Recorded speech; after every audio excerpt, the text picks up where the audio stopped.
Welcome back to the Everyday Athlete Podcast, where we explore the unique, untold stories of current and former athletes. And today I've got CJ Saunders. CJ is a fellow walk-on turned scholarship athlete, and CJ and I share that unique experience. And we talked recently in a workout together, huddling back up after literally years, dude, without even seeing each other, and really embracing and talking about that connection that we share. And I'm just really excited to dive into this thing, guys. CJ, I mean, his story is unbelievable, and we're obviously going to dive into that and unravel those layers. But just even like a quick background, you know, like I said, CJ was a fellow Buckeye with me on the Ohio State football team, fellow walk-on turned scholarship athlete, ends up becoming a captain as well on the football team, gets hit with a season-ending injury, and then literally makes a comeback and gets signed on an NFL roster and plays several years in the NFL, which we're also going to talk about. And he's even recently now going through that transition, you know, from being an athlete to now, you know, slowly becoming a former athlete. But as we talk about, you know, we're not going to let a lot of those skills die. We're going to keep it going, dude. And that's the whole mentality with the everyday athlete. And so,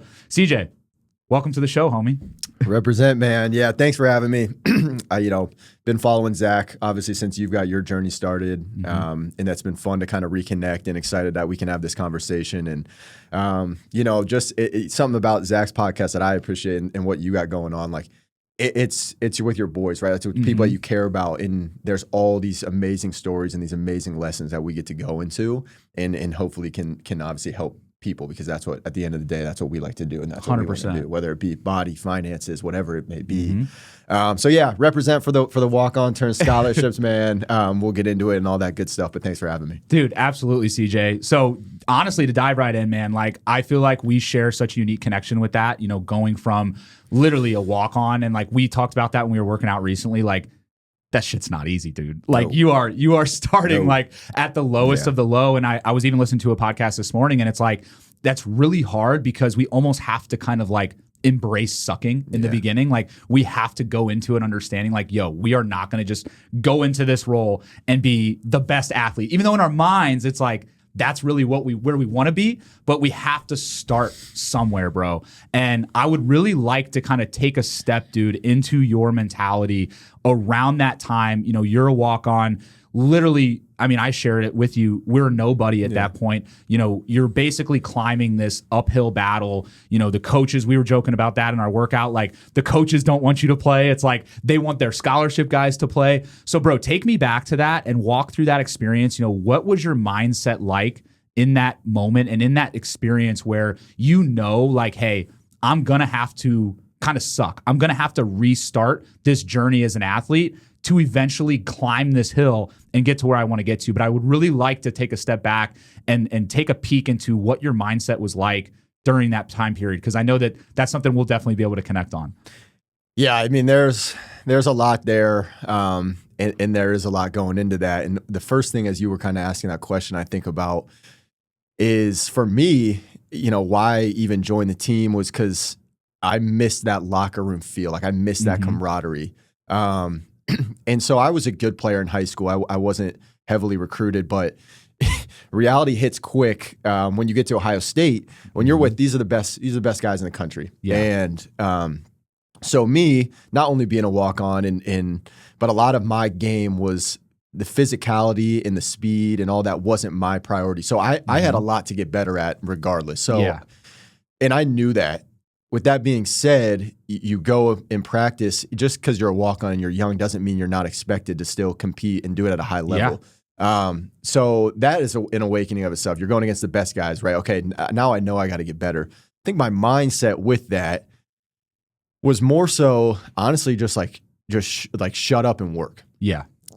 And I as I was thinking, I knew we were kind of going to get on this path, and how, you know, you reflect on your story. Like, I don't think I asked for a new pair of shorts or like a different like workout shirt, you know, all the stuff that you get. Like, I think it was probably like 2 years before I felt comfortable. We're like, hey, I've earned some sweat equity. Like, I've put some time in. Like, now I can start to kind of like maybe ask for new this or let's get something this updated. Like, I think my mindset at first was just like, you have to earn the respect of these guys. You have to earn the respect not only of the coaches, but more so you have to earn the respect of your teammates and these guys that, hey, you're just coming off the street and it's cool. Yeah, you're on the Ohio State football team, but like what, like, okay, are you making us better? Like, are you one of us? Are you part of this culture?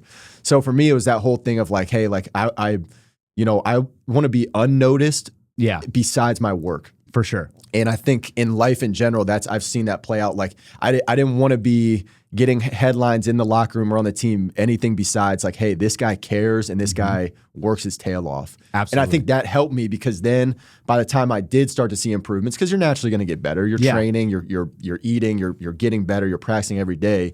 Like you're going to start to adjust and get better. So then by the time that, hey, this, I actually can play here. Like when that revelation comes and it's like, hey, I can compete and win at this level. These guys, my brothers and, my coaches are like, hey, like we already know what he's about. Like we know that he is serious about this. We know that he cares. All the stuff that I've mentioned, like that almost was the prerequisite for me. I was like, that is a non-negotiable. If I ever become good enough to play, that'll be great. But yeah, I think so. Just to round it all up, it's like, man, like for me, it was just work. Like don't be anything special besides like I want to be the hardest working dude and I want to be known for how much I care and respect my teammates. And then that sets the groundwork for whatever else you want to do. Yeah, dude. And I think that that's amazing because that's the mindset you almost have to embrace. It's like put in the work first. I can't play the victim. I can't even I can't even expect or have expectations of like gaining these things until I put that put that work in and put that foundational work in. And dude, I feel like for me, in that journey, I really deep down, like I really knew I wanted to play. I really knew even when I was at the lowest of the low, like I had that mentality, like I'm going to get on this field. And there was people around me that didn't believe it. There was even teammates that were like, why are you trying? But I just had that like deep belief. It almost sounds like you at first were just focused on the work, but like, did you also have that deep belief? Were you like, I really know deep down, or at least I have the desire and the want to play here? Did you have that? Yeah, I definitely did. I mean, I think that's the competitor, right? Like that's just a natural. The reality is that, for better or worse, especially from the walk-on spot, like not everybody gets to play, right? And not everybody can play. It's just that's just is what it is. So when I came in, I joined the team as a cornerback, and that was purely for numbers. Like they're just we needed bodies, we needed guys at corner. That's what happened. I was, like I said, never going to say anything. I knew if there was ever a real chance I was going to play, it was going to be wide receiver. That's what I played in high school. That's what I was pretty good at. Funny story how that ended up switching on spring ball numbers. Spring ball guys go to the league. We got new freshmen coming in. Numbers are kind of all over the place. And a lot of guys that are coming out of high school played both DB and receiver. So there was a time when, hey, we needed some guys to go over, take reps at receiver. And Coach Meyer and Coach Mick were like, hey, like you used to play receiver, right? Like go over there. That very first practice, like I think made like a diving catch or like a couple plays. And it's like, oh, like you're going to stay there. Like you're actually, you looks like you know what you're doing. Yeah. So in my head, I'm like, hey, great, I'll do whatever you guys want, coach. In my head, I'm like, this is what I wanted. And again, this for better or worse, I wasn't going to go to Coach Combs, was my DB coach at the time. Like I wasn't going to go to him and be like, hey, coach, like I think I could be better here as a receiver. Like that just wasn't how I operated. But then as it played out, and now I'm in the receiver room with Coach Smith and guys have noticed like you actually you can do this. Now I'm like, okay, here kind of that's for me when it's like if I get to the receiver room, I actually think I can play. And that's my goal. So that's kind of how it changed for me. But I agree. I think everybody you want to play, and then it's just your path. Yeah. And how does that work out, and how do the numbers shake out, and for yourself, like, are you good enough? Like, I mean, we all can want to play, but at the end of the day, you have to produce and be good enough, which you obviously showed you were. Yeah. I was able to do that. Like, it takes those steps, but. Dude, I mean, it's tough. Bro, it's tough. For sure. Well, what I'm hearing you say, dude, and like I'm huge on this, is like confidence is built through evidence, bro. Like you will build confidence when you show up and do the things you say you're going to do. You're going to build confidence when you prove to yourself, not even the people around you, but like you really prove to yourself, like, I can do this, bro. Yeah. And like, that's what your whole journey like mimics, dude. And I know like mine mimics that too. And I really carry that now into life where like, there's no chance I would have been able to start a business and become an entrepreneur if I didn't go through that process as a walk-on, understanding of like, hey, this is where you have to start at. You have to work extremely hard, not play the victim, be patient to be able to compound and stack up the evidence to even be this person that you say you want to be. And so, dude, I think like building that confidence through evidence is so crucial. And as far as like, you know, your story goes, I know that a lot of times we cover the highlights and we talk about, the good and like the wins and everything like that. When you were in that, what were some of those challenges like? Like when you were really trying to battle and play and get on the field, what was some of that adversity behind the scenes that people didn't see? Yeah, I think one of the main things that I've told people in the past is, I finished my career with, I believe, 27 catches.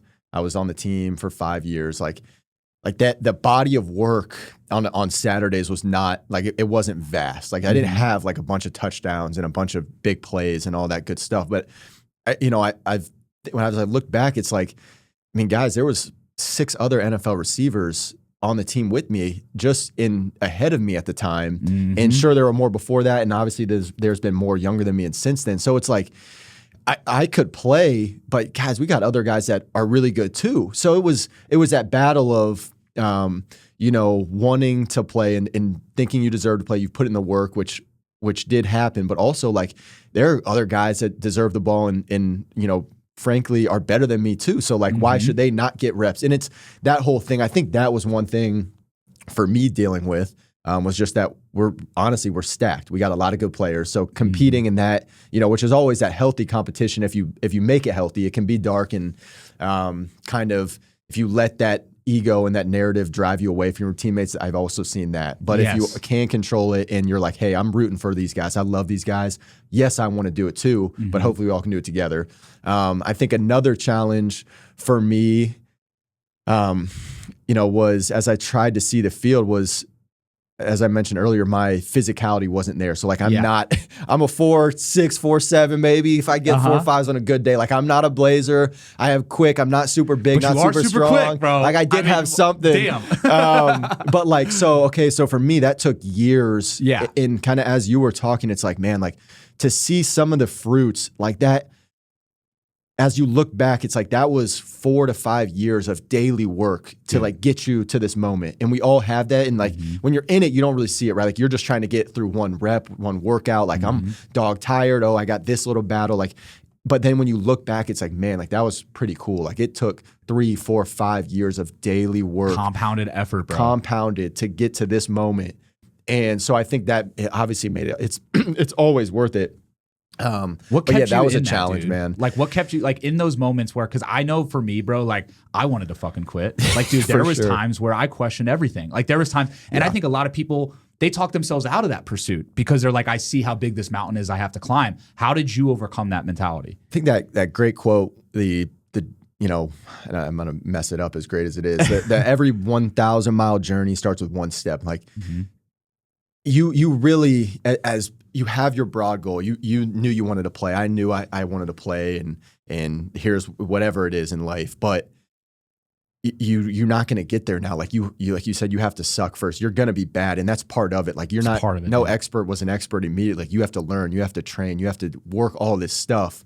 And so for me, it was just focusing on the day. What can I do? How can I impact my teammates? How can I impact my coaches? Like, what am I going to be on a daily basis? How am I going to be known? Level. You have to bring it down.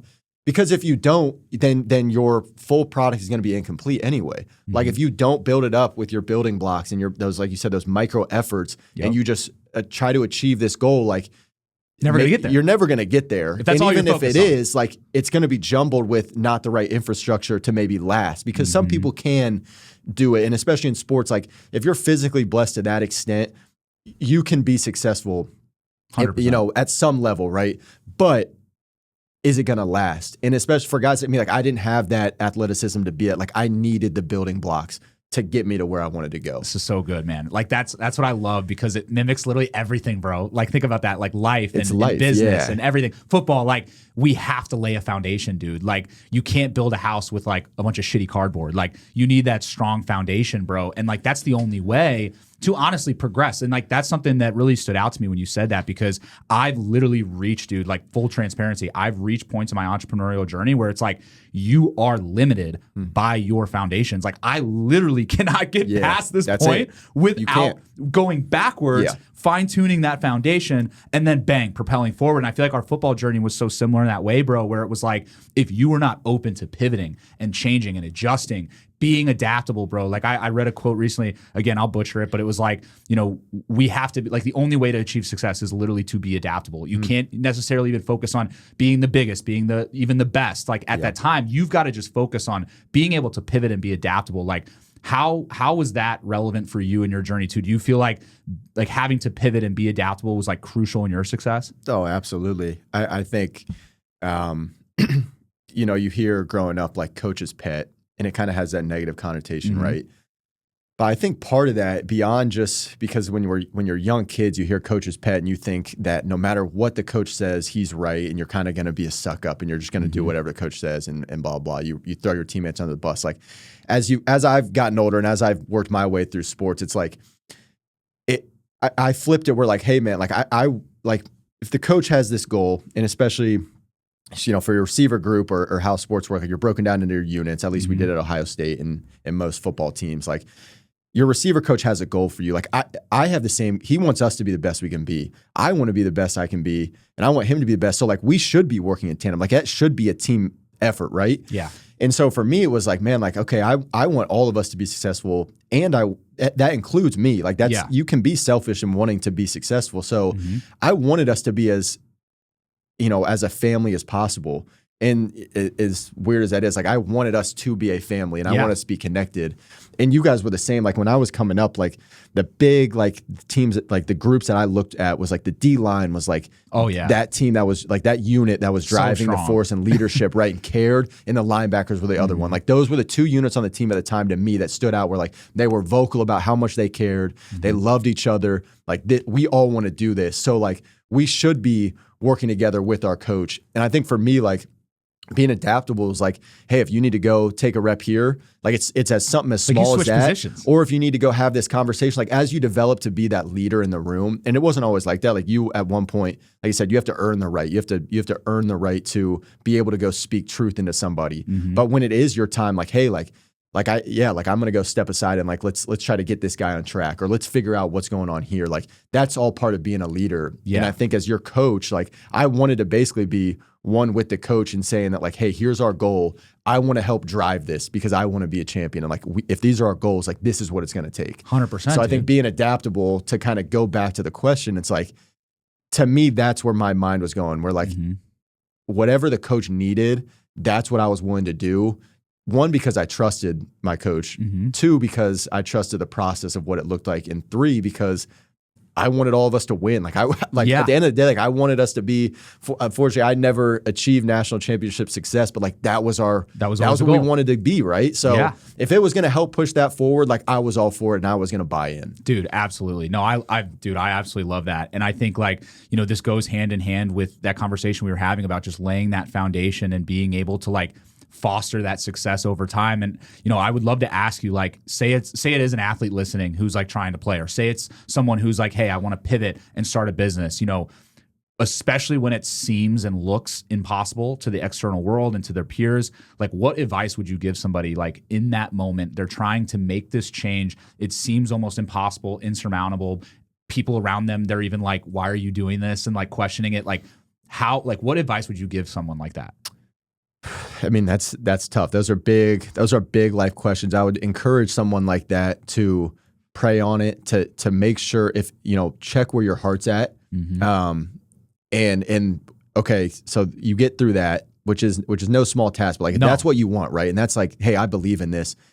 Then you have to start with the learning. You have to start with those little steps of becoming an expert in your field, talking to people that have done it and know it, like gaining this wisdom from other people. Like people want to help you more than I think you want, or that you would realize. Like, so like getting out there and like gaining this experience as you go through it. And it's great. Like I'm with you. Like I don't know exactly, I have a couple ideas of stuff I want to do down the line. And like, I think I know what I want it to look like, but it doesn't just get there in day one. So I would encourage you, yes, if that's what your heart is saying, like go for it. Like don't let the fear stop you from being anything you want to be. But two, realize it's going to take work, and realize and don't let that discourage you. Because as you go day one, you're not going to be an expert, and you're not expected to be an expert. I think that's the thing. Like if you go talk to a recent business owner, and you talk to them and they are trying to act like they have it all figured out. Like you as the consumer on the other side are going to be like, hey, like really, I know like, you're just starting out. Yeah, like do you really Yeah. know that? Like I think we have faith in people, and like it encourages us to be like, hey, like I don't have it all figured out yet. Yeah. I'm just figuring out like do you have any tips? Like just being open and being the word I've seen a lot of times lately as I've been kind of reading some leadership books is like being curious. Yes, bro. And Yes. I listened to your podcast with Justin, like you guys mentioned that. I'm like, that's exactly like what I've been seeing. Like something about that word curious where, you know, just like what is that? Like let me learn a little bit more, whatever it is. I think that's kind of going to drive you to be successful. And so you've done it, man. Like you had a vision of what you wanted to look like, but you said like you've had to build it and you've had to gain these experiences or else it wasn't going to matter and it wasn't going to be what you wanted it to be. 100%, dude. And I love you started that whole thing with your heart has to be in it. Your heart. If your heart is in it, you're no matter what you do, relationship, job, hobby, you're going to fade out. 100%. We've all seen those. Like we've all have our own experiences of Absolutely, dude. No, and I love that, dude, because like that's what I tell people all the time. I'm like, chase your heart. Justin and I talked about that. Like, find what is in you, and like that's what led me to the training, bro, and fitness and everything. I'm like, this shit's been staring me down my whole life, bro. Yeah. I'm like, I've been doing this since I was in 8th grade. I'm like, I'm obsessed with fitness. I love training. Like, dude, why I was so blind my whole life to that, and it required me getting in touch with like what is in my heart, like what is in my soul, dude. Of like, and it sounds silly, but like it's real. It's like what is in you, you know, that you truly desire and want. And I feel like a lot of people, especially us guys as former athletes, like we get focused on what's that job. You know, we lose that like innate desire and motivation to grow and to develop and to be curious and stay curious, bro. Like that's my whole brand as everyday athlete is like, stay curious, keep this going beyond your time as an athlete. And so I just think that is so crucial, bro, is getting so clear on like what is in your heart, because I'm telling you, dog, and this is a crazy thing being like 5 years into entrepreneurship, this and this sometimes don't align. And that is a hard place to be. And I've been there even in my own entrepreneurial journey, bro, where it's like in my mind, I'm like, I want this, but then I do that and I don't feel good. I'm like, shit, dude, like, why do I feel like this? And I'm speaking to this because this even happened recently. And I'm like, I'm not in alignment. I'm not in alignment with what's in my heart. I'm not in alignment with what's deep in my soul and what I know I want to be doing. And if we're self-aware and we have these skills we're talking about, we can identify those things, bro. And they can be our greatest gift, because then guess what that does? That initiates the pivot. It initiates the adaptation to say, hey, this thing that I thought I wanted here isn't what I want here, but I'm not stuck. I have the ability to pivot, to change, to go to that next thing. So dude, I think that is incredible. And honestly, dude, I feel like for most people, you know, in the pursuit of their dreams, like it's extremely uncomfortable. What we're talking about, you know, making that pivot, getting to a place where you're reaching extreme discomfort, you realize, you know, you got to change. In those moments of, you know, extreme discomfort and, you know, we don't really know where to turn, like, how do you kind of persist? You know, how do you find that ability, you know, to push through in those moments? And I know you've reached that at several points in your journey, but like, what is really the thing that helps you ultimately overcome? Yeah, I think as you were talking, man, it's just like you mentioned, I think it's so like, it's such a normal thing that you and your brand are trying to expose as, you know, it should be more normal, is kind of these cheesy quotes, right? Like these time lasted stuff about like following your heart and like whatever it may be like. But you know, if you're a serious person and like you want success and you crave being better, like that, it's really not cheesy at all. No, like that's the truth. Hear about it, and like that's like what it is. Like that is like the greatest leaders and like the champions. Like you read any book or any story about these men, women over time that have accomplished these great things, like they were learners, like they love to get better. And like you hear these quotes that they fall back on, and it's like, oh, like, you know, follow your dreams or like chase your dreams like relentlessly and don't let anybody tell you can't do it. Like that stuff, like I think we just hear that so much growing up that it's like, oh, like that's just it's like no one actually does that, right? Yeah, like that's just like it is what it is. Like you that's know not what for I think me. it is though, bro? I think it's a lot of people like say it and talk it,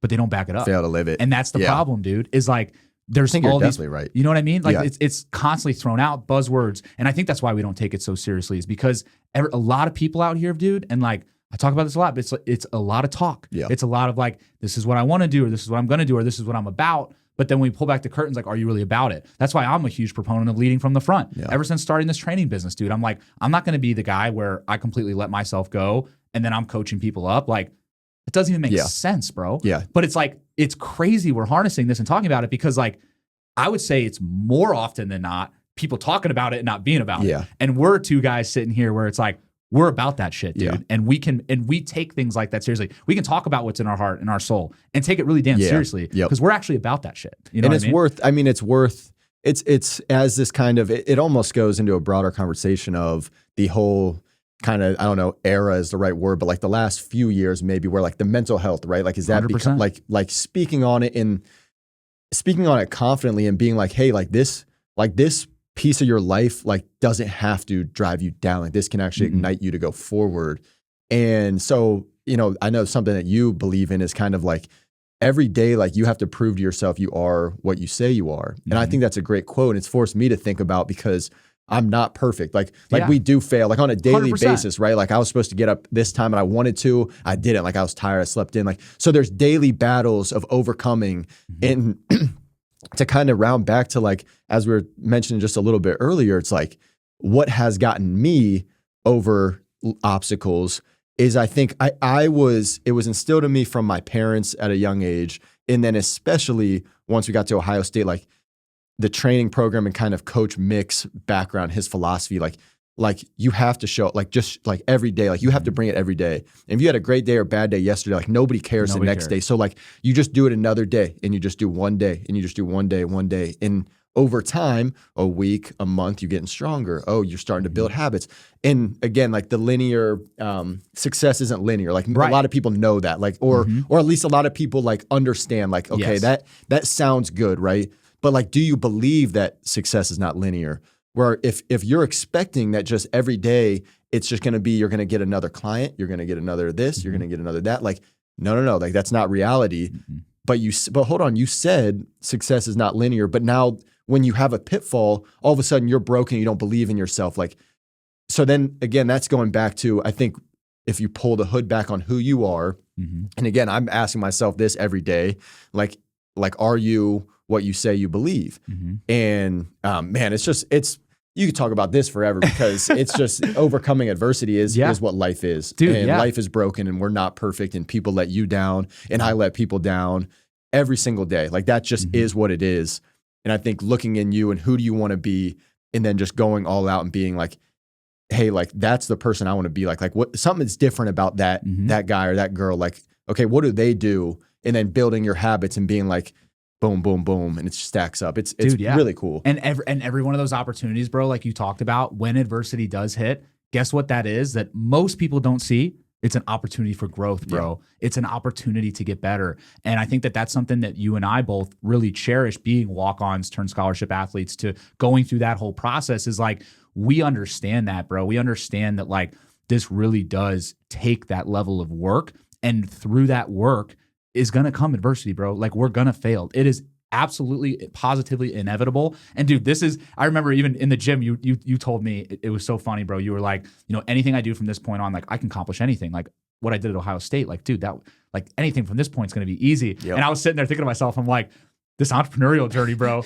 this is testing me way more than that. But at the same time, bro, like, going back to what I said earlier, like, that prepared me for this. Right. You have the foundation. I have the foundation built, and I have the mindset built from that experience to be able to not only like take the chance on entrepreneurship, but give myself permission that, like, hey, you know, I can do that. And so as we're talking about this, bro, like, something I cannot help but think is like, how many people out there negate growth, bro, because they don't welcome that adversity, or they see that adversity and they run the other way without even realizing, bro, this is a growth opportunity. You know what I mean? I mean, not only is failure going to happen, because like you said, it is, but hold on, it has to happen. Like, it has to happen to improve. Like you said, like, so it's, if you can find a way through sports was how we kind of found out that, like, hey, this is like, the circle of life, for lack of a better term, like of 100%. how you achieve greatness. Like, you fail, then you get better and you get yourself off the mat, and then you get that, okay, next time you do a little bit better, then you fail, like, then somebody punches you in the face, then that kind of that success circle, if you would. You almost become immune to the adversity. And not immune, but like, oh yeah, you can handle it way more. For sure. And that, like, for us, like I said, like that, like you said, the entrepreneurial journey is hard, and I have no understanding of that. And I'm sure it is, like, but you have that foundation because you've been through it. And so for sports, for us, like that's an easy way, because sports is so, it's immediate, right? Like, like, immediately if you won or lost a rep, at the end of the game when the clock hits 0, did you win or lose? Like, did you do your job? Yeah. It just spits back immediate feedback every single day in the gym, on the field. Like, we measure everything in sports.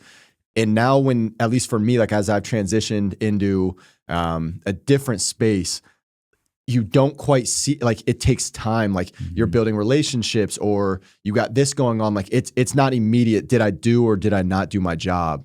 And that's one thing why I love sports. And the other side of that is using that as you get in past sports, because a lot of people play high school, college, some make it to the pros. It's almost beyond that of like the lessons you learn. So whatever you have going on, if you're a younger person now, or you're my age or any age, like it's relevant, because if you want to be better, failure has to happen. And there's so many different, whatever it took in your past, or maybe you're just trying to build that that outer layer of like, I can withstand stuff. I like fitness because you can see it immediately and you can push yourself, but there's many avenues to it. Yeah. It's just, I mean, failure has to happen if you want to grow. And dude, I think that so many of us, even me, bro, like going through that experience at Ohio State, like extreme discomfort, bro. And like what you went through, extreme discomfort. And I've even reached those moments after the fact where I almost see now, I'm like, I kind of see why people drop off, because like it doesn't get easier. Like that's something I realize is like every time that adversity does hit, it like doesn't really get easier. Like it sucks, man. Yeah. Like I'm not gonna lie, like it sucks. Like I'm a human, like I get emotional about it, but I am able to cope with it and handle it and respond better and frame it in a way that this isn't meant to break me. Yes. This is an opportunity. Yes. Okay. Yes, I failed, but I have an opportunity from that to get higher and to do more with it. 100%. I think we've talked a lot about too today. Like I can't help but just bring it up. Like we've mentioned a lot of like our own strength and like we've viewed it and we have this, but like you also, I know your story, my story, like we have people in your corner, like the importance, like you can't underestimate the importance of relationships. 100%. And at the core of life, like, right, that's what we're meant. And Roy taught, like, we're not meant to do it alone. And I think that, like, how easy is it to quit and to count yourself out if you are alone? Like I think we need to continue to work and foster those relationships. 100%. Whoever it may be, maybe it's your parents, maybe it's your best friends, teammates, wives, whatever. If you don't have that, it's a hell of a lot easier to drop off and cut yourself off. When you have other people that are pouring into you, now you're getting resources. I don't know. I mean, dude, 100%. I think it's just worth mentioning, like that. You need these other people in your life too, and that's why like your circle, bro, is so important, dude. What is it? And the like, five? Yeah, the five people you spend the most time with. I'll show you. Who you are. You're the average of your 5 people. Like, I mean, again. Corny to the outside, like, oh yeah, blah, blah. Like we hear it, blah.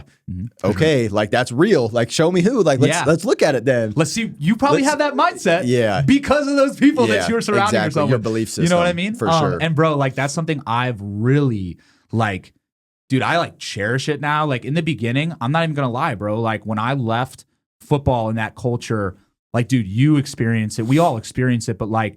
I'll never forget my first corporate job before I ever even became an entrepreneur, bro. I got into that culture and I'm like, what the fuck is this, bro?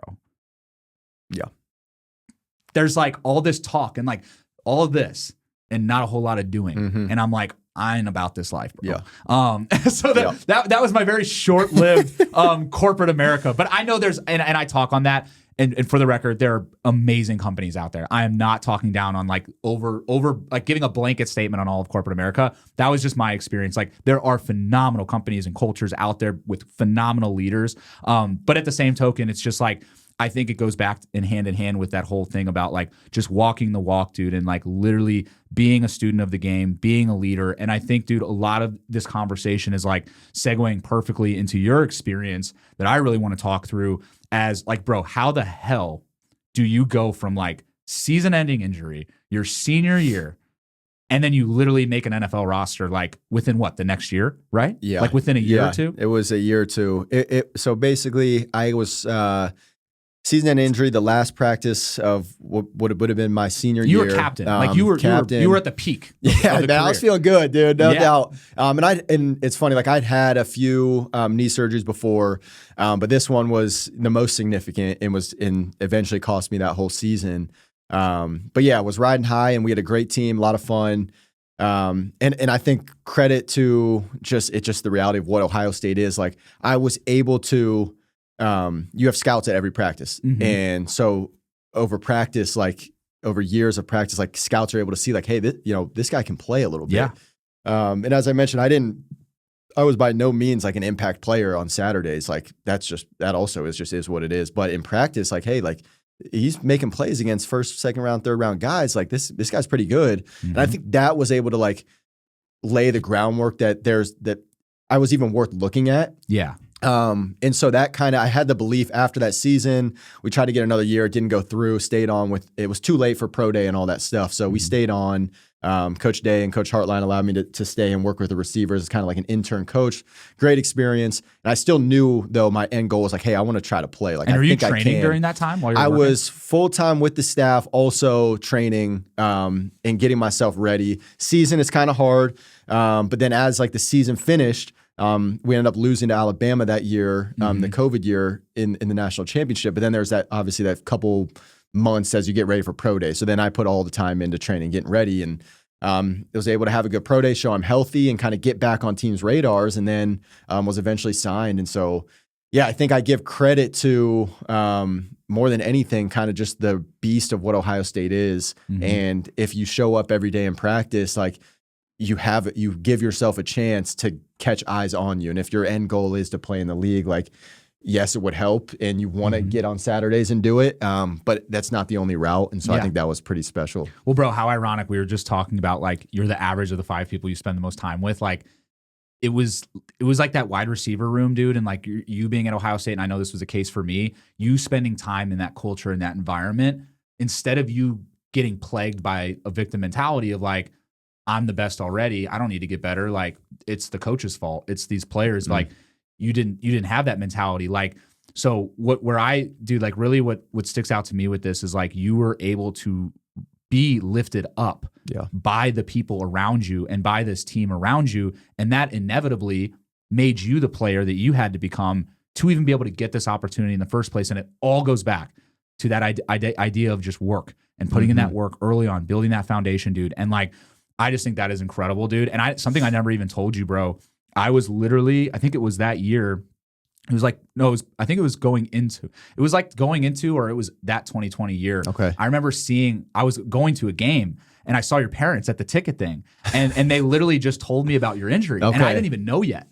So I just remember that moment. And like when they told me that, and like, it was obviously a very emotional time because I'd been following you and also following Ohio State. And I'm like, holy shit, dude, this man just reached like the pinnacle of his career and just got a season-ending injury. I'm like, bro, no way. And then to like see you overcome and like do what you did, man, it is like, I mean, it impresses the hell out of me. I respect it so much. First off, thank you to everyone for tuning into the podcast and showing your support. I really wanted to show my appreciation by offering you an entire month of training for free. Yes, you heard that right. An entire month. And so if you use code podcast at checkout with the Everyday Athlete training app, you will get your whole entire first month for free. And this training program is the perfect blend of mobility, strength training, bodybuilding, conditioning, which is great for former athletes and just everyday people who want to get leaner, stronger, and more athletic. So if you're tired of traditional training programs that only really focus on one specific area of your fitness and you want a much more well-rounded approach, then this is for you. Each workout is progressed for you inside of the Everyday Athlete training app and will keep track of all of your data over time. This guarantees that you make improvements in your training and see real results while also learning new exercises and skills along the way. Every single one of my guys in this program stays engaged and looks forward to their training every single day. So if you're ready to start seeing real results, head to the show notes after today's episode to join the Everyday Athlete Training app. Again, use code podcast to get your entire month for free. What was that?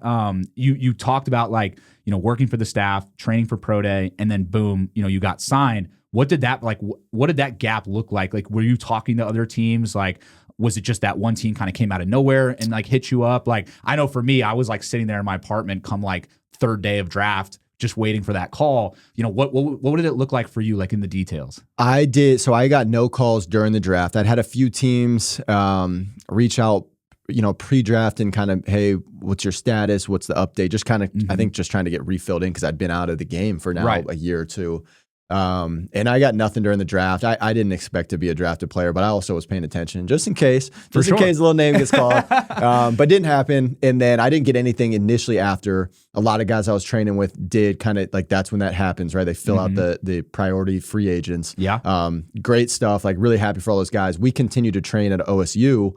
That's where I was doing my stuff. And then eventually got a call around rookie mini camp, which is, off the top of my head, I don't know, say drafts in April, I want to say maybe May, sometime a few weeks later. Ended up getting a call to come as a tryout player down to Atlanta.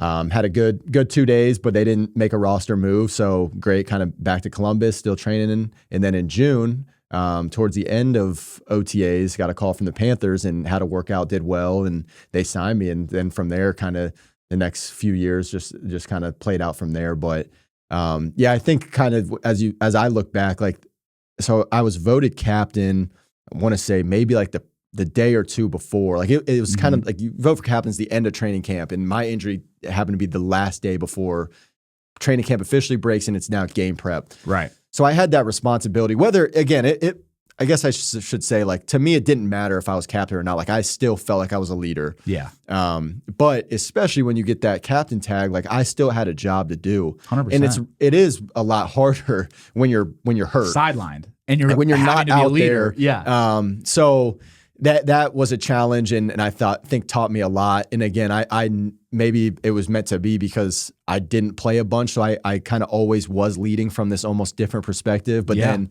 my teammates believed in me and trusted me and all the work and stuff, and they were like, hey, we believe in you to be a captain and lead. I had a job, and I couldn't let an injury there's a time where you almost weep and you're like, man, what just happened? But then as quickly as possible, you got to get up, you got to help this team. And we had goals to do. So that was pretty special. And I think I use that and fall back on that when things get hard. We're hey, it might not be exactly how you planned it or how you worked out, but you just keep fighting. Like you say, you keep putting in the work and just believe that it's going to work out. And so yeah, man, it's cool. But the NFL, fast forward to there, and then how that worked, and it just was man, the journey is a lot of uncertainty. Again, the kind of the topic, if you would, it seems as what we've been talking about is this, and what you believe in is overcoming adversity and having that faith in yourself and having that core people. I didn't know what was going to happen, and if I never played and never got signed, would I think my career was a failure? And what I did, no, because I gave it a shot and I trusted and I believed. And thankfully for me, it ended up working and was able to do some really cool stuff and meet good people. But if it never did, I could sleep at night knowing that I gave it my all. And that's all you really can do, because it's never, it might not work out. I know great guys, great players that it just never happened. And does that mean that you weren't great and that you didn't accomplish great things? And no, because look at who you are now. I don't know. It's a really cool thing to be able to recognize. Yeah, absolutely, bro. And I feel even talking with Justin and some of these guys that have made it to that level, bro. And especially when you're kind of doing the thing of, trying out and, you're bouncing around. Maybe you got cut from this team and now you're on this team. I just think a lot of people, bro, to the outside world, they don't really understand how aggressive and intense that process is. You could do 12 workouts, dude, and not get signed by any of them, even though they're acting like they're really interested in you. So I know that can be a mind game. I know talking with Justin, he talked about that where it's just constant, kind of stress and anxiety around am I going to get cut? Am I going to stay on the team? What was that experience like for you, kind of bounce around those teams? So I spent 2.5 years basically with one team, which was a huge incredible. blessing. Yeah. and testament to you. Great people. Yeah, it was. I think a lot of things have to go right for that kind of stuff to happen, but I'm thankful nonetheless. And so I think for me, because yes, especially being a bottom half of the roster, but then this is more applicable to even life in general. But just that's world, like you said, very aggressive, as little job security, I would argue, as any 100%. job you could possibly. I mean, dude, you could literally. do. I mean, Jake, I was talking with Hausman, dude. It was like week by week you can get cut. It could be like, hey, this week you're on. Oh, by the way, next week you're cut. Okay, this week you're back on. Next week you're cut. I'm like, dude, this is crazy, bro. And it's a side of the league that people just like. People don't see that, and they don't really like. They can't comprehend it. So I really like talking about that on this because like it really does shed light onto like just how competitive that league really is. Yeah, and I think that's just the nature of what the NFL is. Like that's you signed up for that. So for me, like you can either. You have one or two ways to look at it, right? Like, again, we keep going back, but like you can let that fear and that doubt of, yes, the reality is honestly, every single day could be your last for reasons that you control, or for more times, stuff that you don't control. Exactly. Somebody else gets hurt. They need to bring another guy in. You're the odd man out. Boom. You're off the team. Situations like that happen all the time. It's a physical game. There's a lot going on. There's a lot of moving pieces. So you can let that reality, hold you back in fear and like make you act a certain way, or you can. I tried my best. You're always going to deal with that anxiety to some extent. That's just human nature. I tried my best again through people, friends pouring into me, family. Like, hey, like enjoy it. Like it's going to be over at some point, whether you play 1 year or whether you play 20 years, like football and sports is going to end. I tried my best to be who I wanted to be and continue to be like, hey, like I want to enjoy this. I want to be the teammate that I believe I am. I want to be the player. Me personally, that's kind of what I always like tried to draw myself back to in the stressful times, because yes, you also see the roster that like, hey, here's how things are shaking out. Something happens like, oh, this might be an opportunity where I might be out the door just because of how the numbers shake out. And so I just tried my best to be like, hey, I can't control that. That's out of my control. What can I control is my attitude, my effort every day, how I treat the people, and how I go about practicing and playing every day. Yeah. And that's, again, I've tried to carry that into life, because there are so many uncertainties and nothing is guaranteed, as you've seen in your journey now. Like, and now as I've got going, like nothing is guaranteed, and the real world is hard. Like it's freaking hard to like making money and taking care of what you want to do. And also you have these friends on the side that you want to go hang out with. Like there's a lot going on, and like life is really hard, but I can't control a lot of that. All I can control is like how I interact with me and you and my fiance and my family, like trying to be, and again, not perfect by any means. I whenever I talk to people, like I have had a unique story and it's been a lot of fun and like cool stuff, but like I am not perfect. I've had moments where I've let people down, let myself down, for sure. Same, bro. So again, keeping all that in perspective for me has been who I try to fall back on. Dude, yeah. And I mean, it mimics everything we've been talking about this whole time, bro. It's like, it's so mindset, and like you can focus on, like, even in those moments in the NFL, you can focus on like the battle, the mountain, and like all the potentials of what can go wrong. I've ruminated in that as a business owner, dude, an entrepreneur. It's like, this could go wrong, that could go wrong. Why even try this? Because I know that could happen. And it's like, before you even realize it, you can get away from that mindset quickly. And I think that's what's so cool about this conversation we're having, bro, is like, I'm shedding light on that fact of like, I kind of see why people fall off. I kind of see why people are like, hang it up, dude. It's the easy thing to do, right? It's the easy thing to do, bro. And like, it's hard to be relentless. It takes effort, and it's hard to be, persistent and in the pursuit of what you want in life. But what I'm hearing from you, dude, is like, you aren't losing that as a former athlete. Like, you've gone through this transition. You're now having to work through, okay, I just did this thing for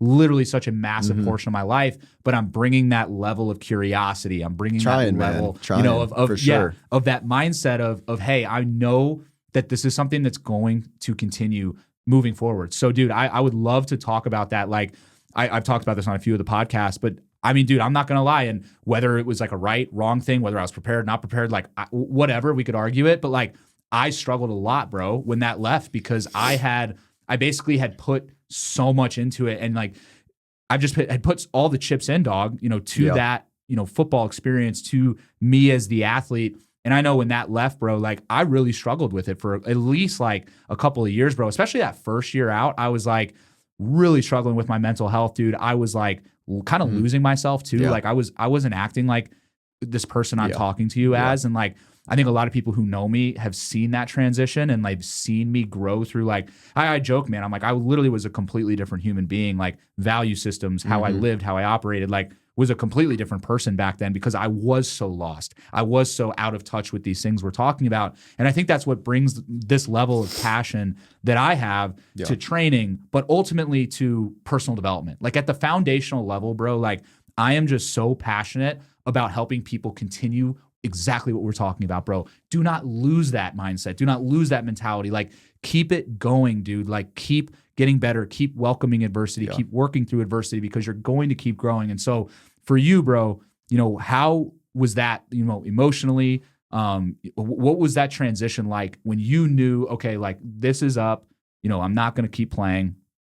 I have to accept the reality of transitioning, a new transition. Roy and I talked a lot about that on the last podcast, just how we go through all these transitions. But what was that like for you? I mean, was that like a struggle for you? Do you feel like you lost yourself at all? Or you feel like, you know, you really were able to kind of attack the next thing? Yeah, I mean, before I even answer, you beat me to the point as you were talking, like you specifically, and I have the same belief, like you at the core of what you're doing is like the development factor. Like you're using fitness as a way to accomplish this mission and to go on this mission with people of becoming better people, if you would, or That's it. reaching their full potential. At the basic potential level, bro, it's literally just be a better you, man, and don't lose that and keep it going for life. It doesn't have to be dependent. A lot of people on a lot of men, especially on sports. Exactly. But yeah, no matter what transition you're going through. And for me, you know, I think I was able to build. So I was having a lot of those sort of thoughts, I think, my younger days in college. So like as like kind of like the losing yourself and like not really sure who you are. Like I was wrestling with that for me early in college. Yeah. And then so I was able to kind of form like over these years, like who I am, regardless of sport. Foundational level. Yeah. Like that I was able to kind of discover that journey for me, early, middle of college. And then I was like, hey, here's who I am. And no matter That's what. awesome, dude. So like that was, awesome. Not awesome when you're going through it. Not awesome when you're going through it. When you're going through it, not sucks, awesome. yeah. But again, that failure, the whole thing. But trying to discover not who I wanted to be. What do I want to be? What are the steps I have to take? So as I've kind of shifted away from playing, it didn't hit me as hard. I didn't know exactly what I want to do, and that's but at a foundation of like who I am, like no matter if I had football or not, like I knew like this is who I want to be. So with that being said, like that now was like, okay, what's my next mission? And I've kind of like, yes, I love football. I also love what football can teach you, and similar to you, like we align a lot in like, I love leadership and my background. Like it's been over 10 years since I was ever the best player on my team while still playing sports. So for 10 years, I was on a great team and I was by far not the best player. So I was learning a bunch of like, how do I provide value while not being the best athlete?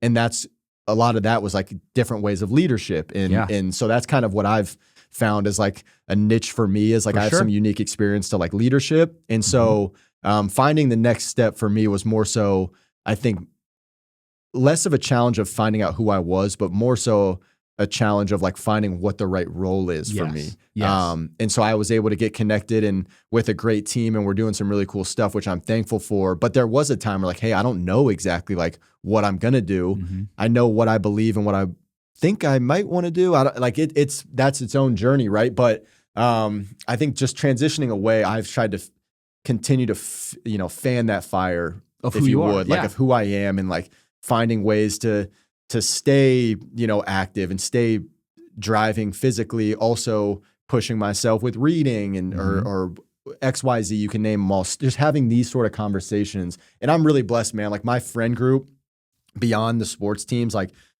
we have a lot of like-minded guys, and you do too. I know your friends. Like we like having these conversations. I think for a lot of male young men like us, like they're rare. And which is unfortunate, which is because this is like, these are the convos that you want to have. Like this is the stuff that like leaders and like the guys that you and your, brain, like, here's who I want to be. Like, these are the conversations that are necessary. Like these are the stuff that make you better. That's why I love doing stuff like this, because yes, we're providing stuff, but like, you're fueling me, I'm fueling you. Like, we're helping each other, 100%. Like continue to believe and pour water on each other and like their growth. And man, like my friend group is like, we have these conversations. I'm really thankful. That's amazing, like dude. It's special. And so like, we constantly go back, like we've been having these talks of like, this is beyond leadership, but like me, like our guys, like we would talk mostly at Bible study, but that question we would ask, like, who's your role model in your life? For me, it was my dad. Like, and if you want to be like him, like start being the guy you see yourself at 40 or 45, like as like a grown man. Start doing that shit now. Start doing that now. And so we've been having these convos, thankfully, again, like credit to my boys and like just the people in my circle, like for years, we're like, now we're just continuing. Now it's like you build that momentum, and now we're starting to like, guys are starting to do a couple unique things. Guys are getting promotions. Guys are starting their own businesses, all this cool stuff. Like now it's like you get that because as easy as it is to fail, and yes, you have to fail, like also momentum is a real thing. So real, so you start seeing some wins and stacking them up, like look out, because once you get fully believe and like you start getting some traction, and like now like that linear, like it almost turns like exponential, like that growth starts really happening. 100%. So it's really fun, man. But I think, just in general for me, getting to the next step is like continuing to believe and know who you are, no matter what circumstance, whether you are making $1 million, $0, you just started a business or your business failed, like 100%. Whatever it may, like here's who I am, here's who CJ Saunders is, no matter what. And then building that out from there and like what you want your life to look like. Dude, that is like, it is so powerful, bro. And something that I will never forget, and you will respect this, literally playing with him. And I got to get him on the podcast. But Terry McLaurin said that, dude, on television one time. And it was when I was young, stupid, immature still, and I didn't know shit. And I remember he was like, he literally said word for word, he was like, football is what I do. It is not who I am. And I was just like, damn, bro. Like, I couldn't even relate to that yet, because it had become who I was, and it had become my whole identity. So like people listening, especially even like if any young athletes are listening, I mean, dude, do the CJ route. Don't do the Zach route. Get clear on that as early as possible. And I joke about that, but it's just a very real thing, dude, because whether it was you in college going through it or me, transitioning post-college, we went through the same thing, bro. And it was a discovery of self and a discovery of like, who am I really, bro? And we talked about how this is a rare conversation a lot of men are not having. And I firmly believe, I coach men for a living. I see it. I feel the external pressure of average and how all these men are living in this world today. And it's unfortunate because I feel like it really stems from just that identity, dude, of like taking what you do seriously and believing in what you're doing at a very foundational level. Because when you have that, dude, like I literally I fired off a message literally all about this to my group chat with all my guys this morning about like how you're going to feel it. Because I had some guy even in my groups talk about like the external pressure of like what his colleagues are doing, how they're living on work trips and how that's influencing him. And I'm like, dude, if you just get clear on your value system and what you want, what they're doing is void, bro. Like it's irrelevant. It doesn't even impact you or what you're doing. And I think the reason this conversation is not had is because too many men out there, bro, do not have that strong identity of self. They are letting this external world determine their value system. They are letting this external world tell them how they should be living, what job they should take, how much money they should be making, without even getting real with themselves first on, is this even the pursuit that is aligned with me? It goes back to what I was saying about that feeling in my gut, in my heart. It's like, you have to find that, bro. Because if you don't, you're just going to run around this world like a chicken with your head cut off, like literally like just running around like, I don't even know what to do. I'm so anxious. I'm like going from this job to that job. I mean, just look at the standard average man, dude. The rat like, race. It's like overstimulated. I got to distract. And it's like, why are you doing that?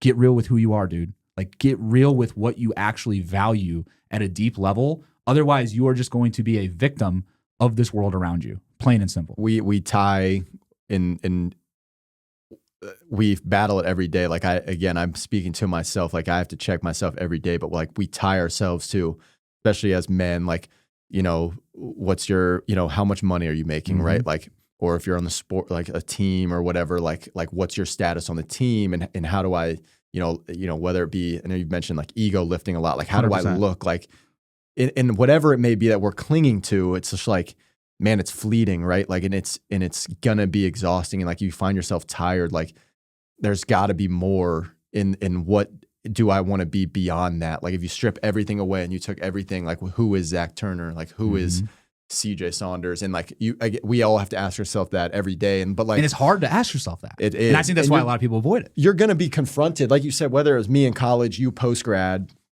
Some kids, if you learn that in high school, who you want to be, that's great. Or some guys later in life, like we know adults that are still going through stuff, like grown, like older adults that are trying to figure out, like it's going to happen at some point, because at some point, unless you really see your life just going the whole, like unless you're really unconscious and on autopilot, like 80, 90, 100 years, God willing, like that you are just going to be uncomfortable and miserable and don't doing what you want to do, and you're not who you want to be, and you can live with that. Like at some point, I would argue to say most of us are going to be like, hey, like this isn't the life I want to live. There's going to be a wake up call. Who I want to be. And there's going to be a wake up call. So challenge yourself into that, the whole sphere of like being comfortable, being comfortable while being uncomfortable, like that whole thing. But like, that's the truth of it. Like it's going to take some uncomfortable moments, because I was doing actions and living a life that I didn't want. Like that wasn't in line with the guy that I saw who I wanted to be. And I think we as men, again, have a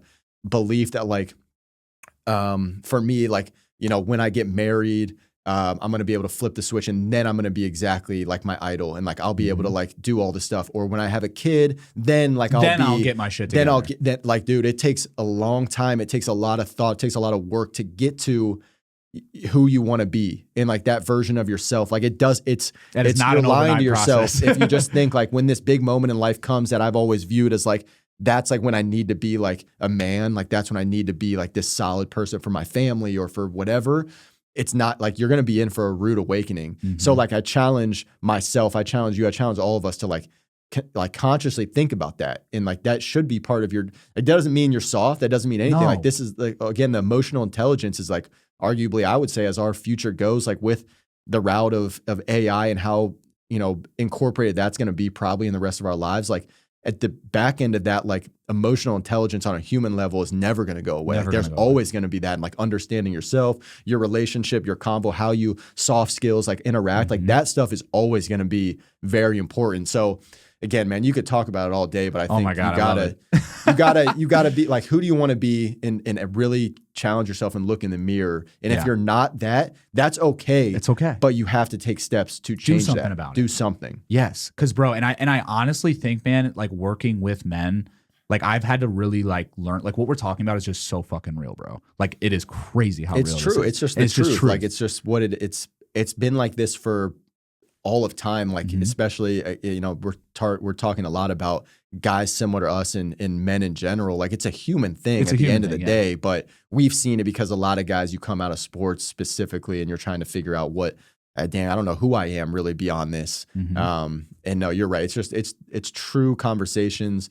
Hopefully you have friends and you have a circle that you can have conversations like this, because you should be having, like this is, like we said earlier, this is the convos that like you want to be having. And again, if you're listening, like this isn't all of our convo. Like me and Zach and me and my boys, like we chop it up about the stupidest stuff ever. Sure. Like don't get me wrong. Like that is part of life too. But like how often are you checking in on who you are and what you want to be? Like I think that's really valuable. Dude, 100%. And I can feel dude, like I said, going back to saying like coaching men and even us being dudes, like I can feel that external pressure, bro. Cause I'm like, what we are talking about in this whole conversation, like this is the rare conversation. Like the popular thing is to do literally the opposite of what we're doing. And dude, like you said, you had a strong foundational friend group. I know for me, like, thank God for Ohio State and like the friend group I had through that, because it's like these guys still being pro athletes, them being very driven individuals. Like it made it very much easier to like keep becoming this person I am today. But dude, I'm not going to lie, when there's been times like through this journey myself where like I've had friends, I've had people around me and in my circle, bro, infiltrating this mindset, pulling me down and pulling me, toward average and toward this mindset of just like, I'm going to stay comfortable. I'm not going to improve and get better. So dude, I think that this is just so important for guys to hear, especially, but people in general, like we talked about, to know that like, hey dude, it is actually cool to like get better, dude. It is actually cool to like look at yourself in the mirror and get real and honest with yourself. Cause I think a lot of guys are just kidding themselves. Like they're just kind of joking themselves, or like it's just that constant distraction, bro. And us humans do that, where it's just like we distract and we distract and we distract. And like, I found so much peace, bro, especially recently, like doing sauna and doing some of the like running, dude. I am not a good runner. I suck at running. And I've actually used to say like, oh, I'm one of those people that hate running. I actually now love it. And it's not even, it's That's not even hear. more so. Yeah. As a runner. Dude, yeah. Like it has become something I'm now like obsessed with, and not for the sole fact of physically what it's doing for me, but it's because it puts me in a state of solitude where I have to get very clear with my thoughts and I have to evaluate things. And I've actually found, bro, through doing that and how much it has benefited me stacking up evidence, like it's now become something I need that, bro. Like when I don't have that, I'm not developing. I'm becoming less of a business owner. I'm becoming less of a husband, less of a friend, and less of a leader. And like, I have to have, like, it is my lifeline, dude, to like be personally developing and continue that growth. So dude, that's what fires me up so much about this, CJ, is like, you are taking those principles and that mindset and you're carrying it beyond sport. And you're now going to be a leader in your community beyond the game. And dude, that's really what like fires me up. Like we said, that is what I'm on a mission to do, is help people can have that continuation. Literally, whether it's my 60+-year-old parents, bro, that that's are like cool. Very like it's easy for older you are, bro, the easier it is to slip into that comfort. But it's like, you know, even they're, you know, welcoming that idea of improving even at 60+ years old. Like, you know, Roy is a great example, bro. I respect him so much because I'm like, this is a dude who is 40+ years old. Like, how uncommon is that in people his age group to be coming in with me, getting after it, training hard, like learning from someone half his age, bro. And it's just that constant theme of growth, bro, and being open to growth. So like, yeah, dude, I know we've been signaling this a lot to the audience, but like, you know, really to kind of close this thing off, like what is like the biggest piece of advice that you would give to people? Like maybe it is somebody struggling, you know, they're listening to this. They're like, I know I have to make change. Like this is kind of my wake up call, like them listening to this. I know I got to start to initiate change. I know I got to start really getting in alignment with who I am in my heart. What advice, you know, would you give to those listeners that may be experiencing something like that? Man, there's a lot of different ways. There's a lot of different things, if you would, that I would say to try to do. As I try to like narrow it down on the top of my head, man, like I think the first thing you got to do is like you need to ask yourself who do you want to be? Like what, like we have similar, we don't have the same value system. We value slightly different things. Probably you have your own experiences have led you one way versus me, but like general, me and you, right, have like similar stuff, but like what specifically do you want to be about? What do you care about? What matters to you?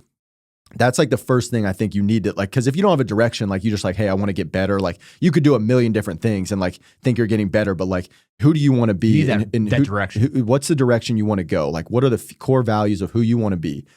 How I was able to get to that, I was praying. So I haven't mentioned it on the podcast yet, but like my faith background has been a huge component in that for me.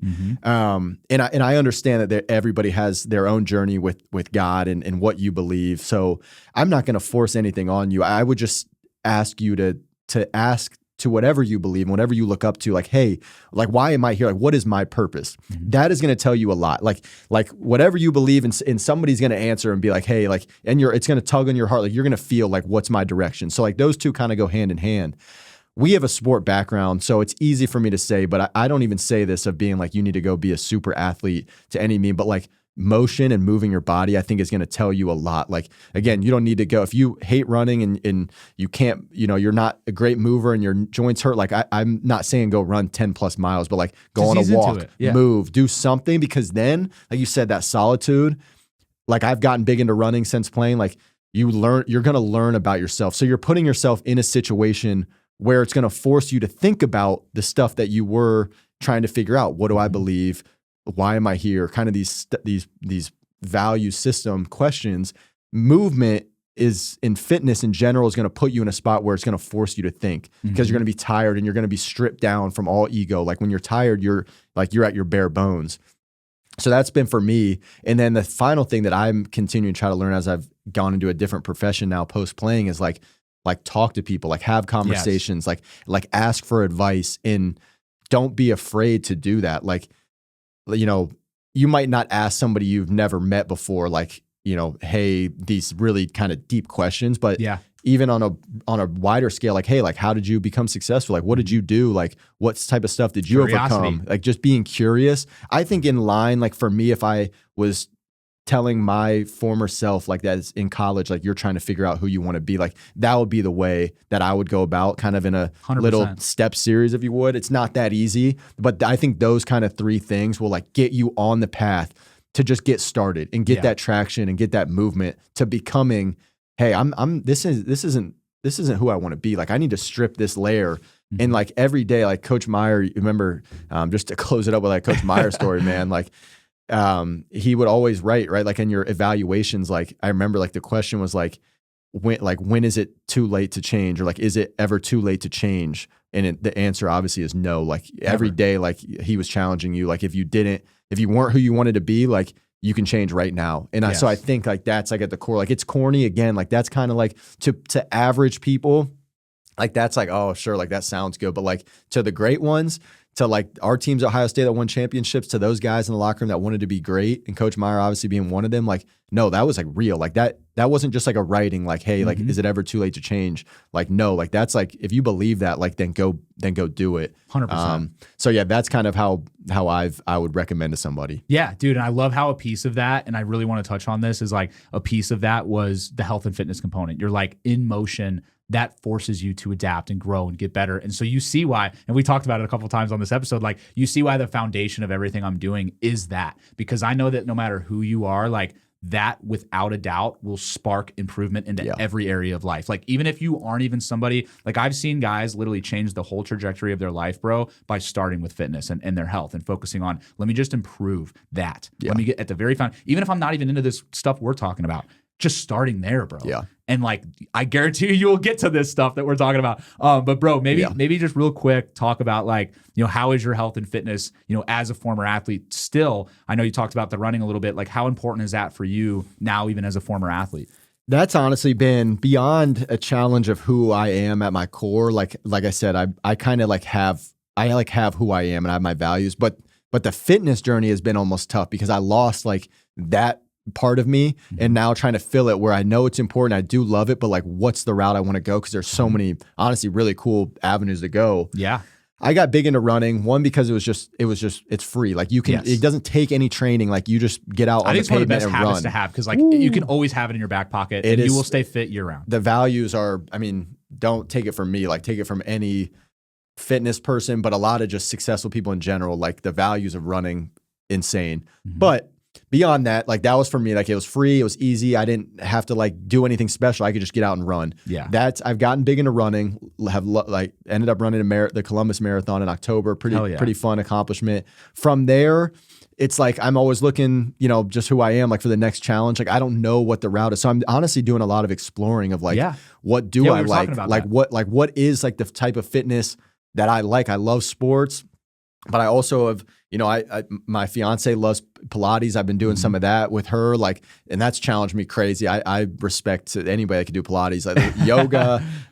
There's so many different routes. Running has been kind of my base. I still do some strength training. I like to feel strong. I'm not quite as strong as I used to be because I like to be able to move well on a distance trail, but yeah, man, there's so many. It's so fun to just kind of be able to and be in a spot where I get to kind of just explore what I like. What do I have fun doing? What sort of class? Like, do I like a one-on-one training? Do I like being in just a group? Do I like training with my fiance? Like, whatever it may be, like that's kind of where I'm at. For sure. But I like it because it's fun and I get to just kind of try a bunch of different stuff. And it's cool. Dude, and what's cool about that, CJ, is like, that is a lot of my approach with training. Like, I'm big on a well-rounded approach. Like, that is a huge thing that I am big on, is like, I want to make sure that we are making room for all of those things you just described. I am not of the belief, and you know this about me, like, I don't think it should just be strength training. Right. I don't think it should just be bodybuilding. I don't think it should just be running or Pilates. I think we can marry all of these things into a systematic approach that's really going to help you look, move, and feel your best every day, bro. And that's my whole philosophy of training is making room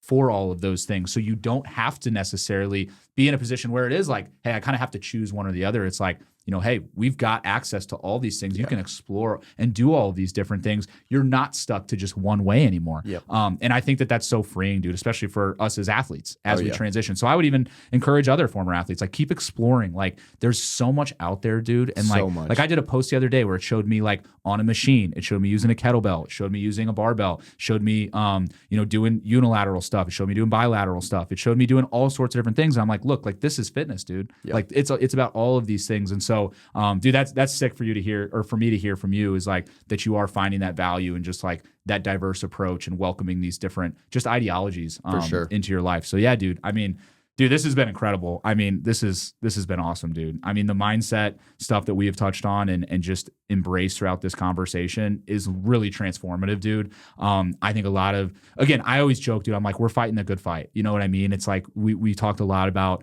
like just men and society and just the people in general. And when I say people, it goes back to what you said, dude. It's like, I'm not perfect. Like we've talked about ways that we've been flawed. I talked about how I was one of those people, dude, that we're literally talking about before, I went through my rediscovery of self. So just know, like, no matter who you are listening, like it is never too late to change. It is never too late to even reinvent who you are, even when those values may change, especially for the better.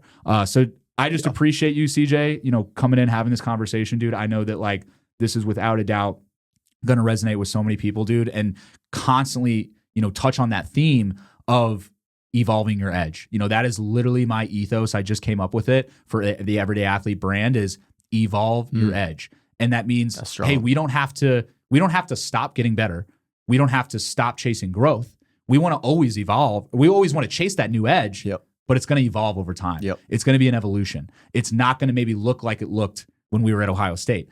That fitness journey might change a little bit. It's going to evolve. And I think that is so important. And that's what I want to leave the audience with, is just never stop evolving your edge, guys. It's one of those things that can be applied to every single area of your life, your health, your fitness, your personal development, your business, you as a father, husband, brother, whatever the situation is, you can apply that to every area of life. And it goes perfectly in sync with, dude, everything we literally talked about today, CJ. So bro, I appreciate you coming on, dog. No, I love you, man. I appreciate it. This convo makes hopefully a lot of other people better. It kind of ignites maybe a conversation with yourself. Yes. It's definitely made me better. I mean, even just talking about it, like you were raising the boat, and like that tide, and all of us are rising together. Like it's a lot of fun. It's encouraging, man. You encourage me with what you got going on, how you've been doing it. So appreciate it, dude. Thanks for having me, man. Absolutely, dude.